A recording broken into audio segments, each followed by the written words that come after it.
భక్తులకు కనువిందు చేసేందుకు ఖైరతాబాద్ మహాగణపతి సిద్ధమవుతున్నాడు. ఇక్కడ ఏర్పాటయ్యే బొజ్జ గణపయ్య ఈసారి శ్రీ శక్తిపీఠ శివనాగేంద్ర మహాగణపతిగా భక్తులకు దర్శనమివ్వనున్నాడు. ఇటీవల ప్రారంభమైన నిర్మాణ పనులు శరవేగంగా జరుగుతున్నాయి. 58 అడుగుల ఎత్తుతో తీర్చిదిద్దుతున్న విగ్రహానికి ఇరువైపులా తిరుపతి బాలాజీ, గోవర్ధన గిరిధారి ప్రతిమలు ఆకర్షించనున్నాయి. వినాయక చవితి అనగానే అందరికీ గుర్తొచ్చేది ఖైరతాబాద్ గణేశుడి రూపమే. ఎత్తైన విగ్రహం, ఇరువైపులా దేవతామూర్తులు, భారీ లడ్డు, ఇలా అన్ని అంశాల్లో ప్రత్యేకతలు కలిగిన గణపతిని దేశ విదేశాల భక్తులు సైతం దర్శించుకుని తరిస్తారు. గణేష్ చతుర్థి మొదలుకుని సామూహిక నిమజ్జనం వరకు ఖైరతాబాద్ పరిసర ప్రాంతాలు భక్త జనసంద్రంగా మారతాయి. జంట నగరాలతో పాటు శివారు జిల్లాలు, ఇరుగు పొరుగు రాష్ట్రాల నుంచి సైతం భక్తులు నిత్యం తండోపతండాలుగా తరలివస్తారు.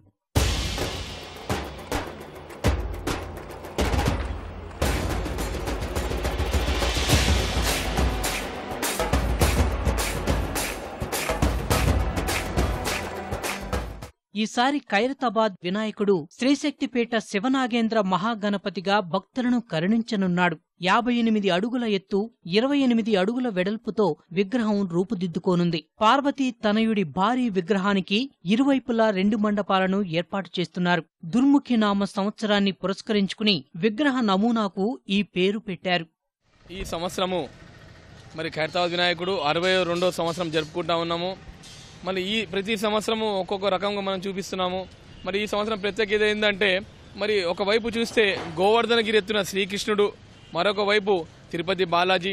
వీరితో పాటు ఏంటంటే శ్రీలంకలో ఉన్న మొదటి శక్తిపీఠము శాంకాంబరిదేవి, అదేవిధంగా చివరి శక్తిపీఠమైనటువంటి సరస్వతీదేవి భక్తులకు దర్శనం ఇవ్వబోతా ఉన్నాడు. ప్రతి సంవత్సరం లాగే ఈ సంవత్సరం కూడా చాలా పెద్ద ఎత్తున ఏర్పాట్లు చేస్తా ఉన్నాము.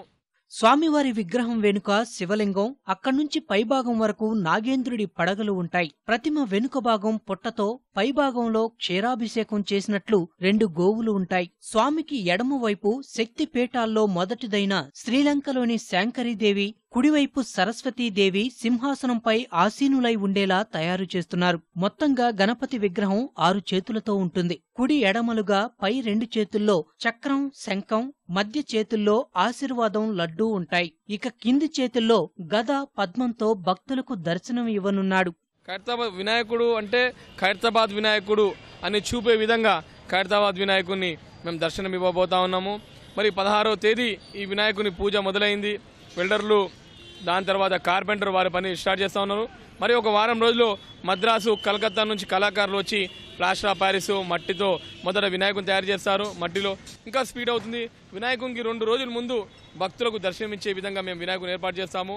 పండుగ రోజు 5వ తేదీ గవర్నర్ గారు అదేవిధంగా లేదా ముఖ్యమంత్రి గారు వారిని మేము మొదటి పూజ పిలుస్తాము.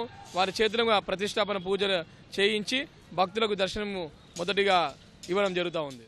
ప్రస్తుతం వెల్డింగ్ పనులు వేగంగా జరుగుతున్నాయి. త్వరలో ప్లాస్టర్ ఆఫ్ ప్యారిస్, కొబ్బరి నార, ఇతర ముడి సరుకులు తెప్పించనున్నట్లు నిర్వాహకులు వెల్లడించారు. అనంతరం కళాకారులు చేరుకుని ప్రధాన విగ్రహాల తయారీ ప్రారంభిస్తారని నిర్వాహకులు చెబుతున్నారు.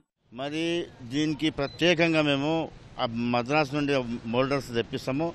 కర్ణాటక వాళ్ళు కూడా ఇక్కడ వస్తారు, నాగపూర్ వాళ్ళు కూడా ఇక్కడ వస్తారు. వాళ్ళు ఇక్కడ దాదాపు 50-60 మంది వర్కర్లు ఉంటారు. ఇది రాత్రి బాలు కష్టపడి 2 నెలలు పడుతుంది వినాయకుని తయారు చేయడానికి. కలరు ఏదైతే కలర్ ఉందో నెలరో కంపెనీ వారు ప్రత్యేకంగా మాకు ప్రతి సంవత్సరం వాటర్ ప్రూఫ్ కలర్స్ ఇస్తారు. దీనికి 17 టన్నుల కట్టలు పట్టింది ఇప్పటివరకు, 17 టన్నులు. అది కూడా అక్కడ నుండి ఆంధ్ర సైడ్ వాళ్ళు నుండి తెప్పిస్తాము. ప్రతి సంవత్సరం లాగా ఆర్టిస్ట్ రాజేందర్ గారు తయారు చేస్తారు. భక్తుల మనోభావాల మేరకు ప్రతి ఏటా విగ్రహ నిర్మాణంలో మార్పులు చేస్తూ వస్తున్నారు. ఇక లడ్డూ ప్రసాదం ఎప్పటిలాగే తూర్పుగోదావరి జిల్లా తాపేశ్వరానికి చెందిన సురుచి ఫుడ్స్ వారు తయారు చేస్తున్నారు. ఈసారి లడ్డూ తయారీ ఖర్చును చెల్లించాలని ఉత్సవ కమిటీ నిర్ణయించింది. 500 కిలోల లడ్డు మాత్రమే చేయించాలని, విగ్రహం ఏర్పాటు చేసిన మరుసటి రోజు నుంచే భక్తులకు పంచాలని భావిస్తున్నారు. 6 దశాబ్దాలుగా భక్తులు కోరిన కోరికలు తీరుస్తున్న ఇలవేల్పు ఖైరతాబాద్ మహాగణపతి. ప్రతి ఏటా ఎన్నో విశేషాలతో భక్తులకు కనువిందు చేస్తున్న ఈ గణపతి ఈసారి శ్రీశక్తిపీఠ శివనాగేంద్ర మహాగణపతిగా భక్తులకు దర్శనం ఇవ్వబోతున్నాడు. గత నెలలో ప్రారంభమైన విగ్రహ నిర్మాణ పనులు శరవేగంగా సాగుతున్నాయి. కెమెరామెన్ శ్రీధర్తో చంద్రశేఖర్, ఈటీవీ న్యూస్, హైదరాబాద్.